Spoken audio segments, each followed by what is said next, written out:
Officiel, Marcos Alonso jouera au Barça jusqu'en 2025. Les Blaugrana s'offrent Marcos Alonso. Après plusieurs mois de négociations avec Chelsea, le FC Barcelone a clôturé le transfert de Marcos Alonso après la résiliation du contrat avec l'équipe bleue. Abonnez-vous à la chaîne si ce n'est pas fait. L'attente terminée. Xavi Hernandez a déjà un soulagement des garanties pour Alejandro Balde pour le côté gauche. Après plusieurs mois de négociations et d'altibajo, le FC Barcelone et Chelsea ont abordé des postures pour concrétiser le traspaso de Marcos Alonso. Dans une opération qui le liera au groupe barcelonais au cours des 3 prochaines saisons. Le Barça vient d'annoncer la signature du latéral gauche de Chelsea, Marcos Alonso. Le marché des transferts continue d'être fou en Catalogne, même après sa clôture. Désireux de renforcer leur couloir gauche, les Blaugrana avaient coché le nom de Marcos Alonso depuis de longues semaines. Les Catalans viennent d'annoncer le transfert de l'international espagnol de 31 ans. Un joli coup réalisé par le Barça. Chelsea a accepté de libérer son joueur. Marcos Alonso s'entraîne avec Barcelone en tant qu'agent libre, annonce en attente. Tard le dernier jour de la fenêtre estivale, Chelsea a confirmé qu'il avait résilié le contrat d'Alonso, ce qui en faisait un agent libre. Le défenseur avait déjà conclu un contrat avec Barcelone, mais l'annonce officielle de sa signature n'a pas encore été faite par les géants catalans. Malgré cela, Alonso a rejoint ses nouveaux coéquipiers à l'entraînement avant le 4e match du club de la saison de Liga contre Séville. S'exprimant avant le match, le manager Xavi Hernandez a insisté sur le fait que le club était optimiste quant à la finalisation imminente de son inscription. Alors qu'une confirmation officielle est toujours attendue, l'arrière-gauche s'est associé au reste de l'équipe pour préparer le match.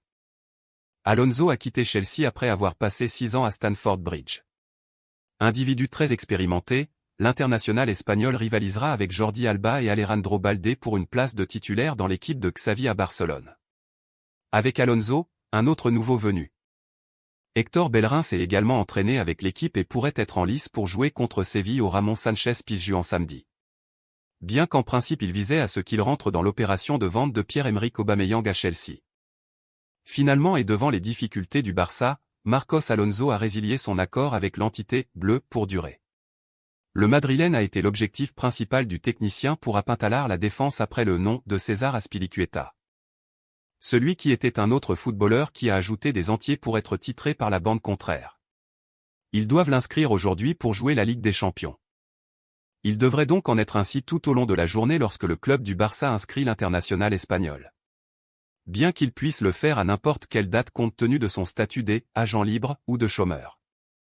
Mais le club du Barça doit l'inscrire tout au long de ce vendredi car ce 2 septembre met fin à la date limite donnée par l'UEFA au club pour inscrire leurs joueurs en Ligue des Champions et autres compétitions européennes. Et pour pouvoir l'inscrire en Europe, il faut qu'il soit préalablement inscrit dans sa Ligue nationale.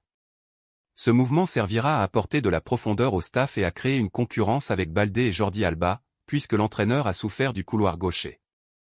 Au cours de sa première période sur le banc, Xavi a dû faire des manœuvres lorsque celui de l'Hospitalet a osantado, plantant à d'autres footballeurs dans une position à laquelle ne sont pas habitués. C'est ainsi que la signature de Marcos Alonso finit d'être cruciale pour les aspirations blaugrana. De cette façon, l'ailier élevé dans les catégories inférieures du Real Madrid ferait le saut chez son rival historique. Pour l'anecdote, on notera qu'il suivrait les traces de son père, qui a déjà joué au Barça entre 1982 et 1987. Bonne arrivée Marcos Alonso.